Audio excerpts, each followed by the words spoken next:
मुंडा साडा बेगनाम मारिया, असी माड़े बंदे हैं। पुलिस ने मारे? CCD ने मारे साडा पुत्र।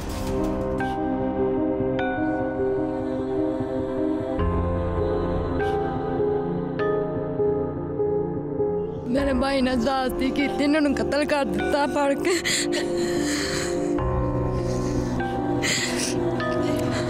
सरासर ਉਹਦੇ ਨਾਲ ਜਾਸਤੀ ਹੋਈ, ਉਹਦੇ ਮਾਪਿਓ ਨਾਲ ਜਾਸਤੀ ਹੋਈ। ਐਡੇ ਕੇ ਬੱਚੇ ਦੇ ਨਾਲ ਅਗਰ ਤੁਸੀਂ ਫੜ ਲਿਆ, ਤੁਸੀਂ ਤਫਤੀਸ਼ ਕਰ ਲਓ, ਤੁਸੀਂ ਉਹਨੂੰ ਜੇਲੇ ਡੱਕ ਦਿਓ। ਐਡਾ ਸੋਹਣਾ ਮੁੰਡਾ ਮਾਰ के ना मारिया। आदि मुजरम पुलिस बनाती है, अपने मुकदमे खत्म करने के लिए नौजवान का कैरियर खराब कर देते हैं। सॉफ्ट टारगेट्स को टारगेट नहीं किया? बिल्कुल नहीं। मेरे पास जो सबसे हार्ड टारगेट है मैं वो CCD को देता हूँ। 5.5 अरब रुपए आपने गैर कानूनी असासे जब्त किए, 7 अरब रुपए आपने रिकवर किए, आपने लाहौर को सेफेस्ट सिटी बना दिया दुनिया में, आपने क्राइम रेशो 80% नीचे ले आए, सब कुछ बेहतरीन चल रहा था, फिर CCD की ज़रूरत क्यों पेश आई? आर्टिकल 8 पुलिस ऑर्डर 2002 जिसके अंदर बड़ा क्लियर है कि पुलिस को फंक्शनल बेसिस के ऊपर आप ऑर्गेनाइज करेंगे, इसके पुलिसिंग फंक्शंस को आप डिवाइड कर दें ताकि स्पेशलिस्ट इसके अंदर से निकल सकें, स्पेशलाइजेशन हो सके। जो इन्वेस्टिगेशन कर रहा है वो इन्वेस्टिगेशन में बेहतरीन हो, मास्टर हो उसमें। जो वॉच एंड वार्ड ड्यूटीज़ कर रहा है वो वॉच एंड वार्ड के साथ साथ उसके ज़िम्मे और बहुत सारी चीज़ें ना हो। जब कोई हाई प्रोफाइल केस हो जाता है, डिस्ट्रिक्ट्स की अगर हम बात करें या लाहौर की बात करें, अगर खुदा न खास्ता जैसे कोई टारगेट किलिंग या कोई सेक्टेरियन इशू या कोई ऐसा बड़ा वाक़या होता है जो सेंसेशनल न्यूज़ बनती है, जैसी कोई ऐसी चीज़ होती है, सारी पुलिस उस पर फोकस हो जाती है और वही SHO बाकी ड्यूटीज़ को थोड़ा सा साइड पे रख के फिर अपने काम करता है। तो उसकी बजाय ऐसे हार्डन क्रिमिनल्स के लिए और ऐसे सेंसेशनल और बड़े केसेस के लिए एक इदारा बनाया गया कि वो उन क्रिमिनल्स के पीछे वो जाएगा ताकि बाकी जो पुलिस है वो अपने काम करती रहे, जो उसके रेगुलर पुलिसिंग फंक्शन हैं जो बहुत सारे हैं। CCD सिर्फ कमज़ोर के लिए, ताकतवर के लिए नहीं है, क्या जवाब देंगे आप? कानून सबके लिए बराबर है। नई चीज़ पे हमेशा लोगों की डिफरेंट राय हो सकती है, तो ऐसी मैं नहीं समझता कि ऐसी कोई बात है। सॉफ्ट टारगेट्स को टारगेट नहीं किया? बिल्कुल नहीं। मेरे पास जो सबसे हार्ड टारगेट है मैं वो CCD को देता हूँ। अगर हमने कुछ 100 रॉबरियाँ ट्रेस कर ली और एक जो हमसे ट्रेस नहीं हो रही है, जिसका बंदा नहीं पकड़ा गया या जो, तो हमने हर वो मुश्किल केस CCD की हेल्प भी ली हमने उसके अंदर। उनको हमने वो लिस्ट दी कि ये वो इश्तिहारी हैं, ये वो रॉबर्स हैं, ये वो क्रिमिनल्स हैं जिनको पकड़ना है, या जो POs हैं हमारे मर्डर केसेस के या हमारे ऐसे सेंसेशनल केसेस के, हमने तो उनको वो दिए हैं।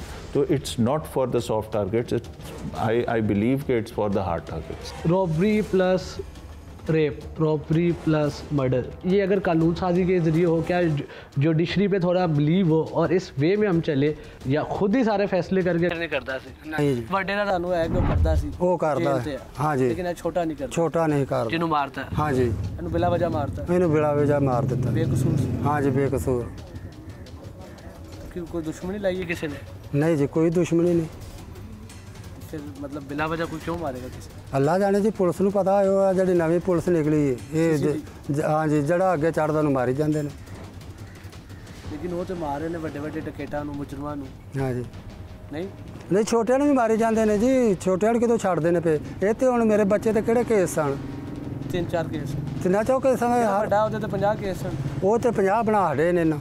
अच्छा, हाँ जी, असल कितने केस ने? वो भी दूजा एक नौजवान है, उस पर एक मुकदमा हुआ, उस पर 10 मुकदमे और डाल दिए गए, वो CCD की लिस्ट पे आ गया और वो मर गया। ये भी ऐसे मैंने काफ़ी केसेस देखे हैं जितने मैं CCD के देख रहा हूं। ये भी एक परसेप्शन है जी। ये आप कह रहे हैं चीज़ ही, मैं समझता हूँ कि इसमें इतनी हकीकत नहीं है। अच्छा, बड़ा CCD में बड़े चुन के उन्होंने ऑफिसर्स भी लिए, बड़ी मेहनत से सर्च किए सारे ऑफिसर्स और बड़ी मुश्किल से, क्योंकि नेचुरली एक जो चेंज है ना बड़ा लोगों को डिस्टर्ब भी करता है। ये नया महकमा है, पता नहीं क्या होगा, चलेगा नहीं चलेगा, रेजिस्टेंस होगी, कोर्ट्स क्या कहेंगी, यहाँ पे क्या होगा, महकमे के अंदर क्या रिफ्ट होगी, ये सारी चीज़ों के साथ और उन प्रिजम्पशंस के साथ ये महकमा बन रहा था। उसमें उन्होंने अवेलेबल बेस्ट लॉट उन्होंने भी रखने की कोशिश की। 600 के करीब पुलिस मुकाबले हुए पिछले 2.5-3 माह में। CCD ने जो भी वाक़या हुए, पूरे पंजाब की आप बात कर रहे हैं? पूरे पंजाब की बात कर रहा हूँ मैं, लाहौर की बात जी, पूरे पंजाब की बात कर रहा हूँ। उसमें कोई 700 के करीब लोग मर चुके हैं अभी तक।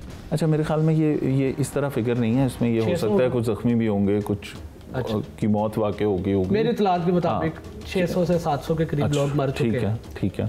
और जितने लोग मरे हैं उनमें मौजाती तौर पे पुलिस बिल्कुल ज़ख्मी नहीं हुई, या CCD के जो बंदे थे वो ज़ख्मी। आप चाहते हैं पुलिस ज़ख्मी हो जाए? नहीं, मैं नहीं चाहता, बिल्कुल नहीं चाहता, लेकिन मैं कहता हूँ कि ये मौजा कैसे होता है? जिस वक्त कोई पुलिस एहलकार ज़ख्मी होता है ना, जहाँ वहाँ पर हम अपनी SOP ज़रूर देखते हैं। पहला सवाल इस गवर्नमेंट के आते ही जहाँ पे हमारी कोई शहादत हुई, जहाँ पे हमारा कोई पुलिस वाला जख्मी हुआ, पहला सवाल पता क्या होता था? बुलेट प्रूफ पहनी थी, नहीं पहनी थी? नहीं पहनी थी तो डीपीओ जिम्मेदार है। सर अगर आपके पास इख्तियार हो और एक अंडर एज नौजवान हो, डकैती की वारदातों में मुलविस हो, क्या आप उसको चांस देंगे? क्योंकि वो तो अंडर एज है।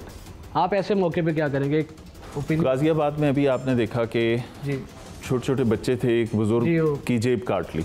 अच्छा जेब ठीक है, वो पहले प्लानिंग से लड़ते हुए आए, बुजुर्ग के पास 4 बच्चे हैं, मैंने देखी है वीडियो। ठीक है, वो वीडियो देखी है ना, जाके उसके साथ टच करते हुए लड़ते लड़ते और बुजुर्ग ने धक्का दिया, उनको साइड पे किया, चल पड़े, अपनी जेब देखी और जेब कट गई और फिर बुजुर्ग भागा वापस। उसमें जो सबसे बड़ा बच्चा था उसकी उम्र 9 साल थी जी, इन 4-5 बच्चों में से।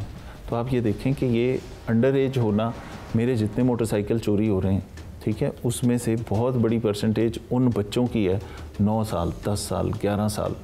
शायद इस एज में लोगों को बाइक पे बैठना भी नहीं आता और वो बाइक चुरा के लेके भाग जाते हैं वहाँ से, और वो कहीं चंद पैसों के लिए कहीं पे बेच देते हैं, 1000-2000 का वो बाइक कहीं खड़ा कर देते हैं। अच्छा। ठीक है, तो क्राइम के अंदर एज मैं समझता हूँ मैटर नहीं करती। हाँ, जुवेनाइल के लिए अलहदा लॉज हैं, उनके अंडर उनको होना चाहिए। लेकिन जिस सवाल का जवाब आप कह रहे हैं, मैंने हर बात में हमेशा यही गुफ्तगू की है कि जी जो कानूनी तरीक़ाकार है, जो कानूनी रास्ते हैं, जो लॉ है, जो कॉन्स्टिट्यूशन है, उसको ज़रूर फॉलो करना।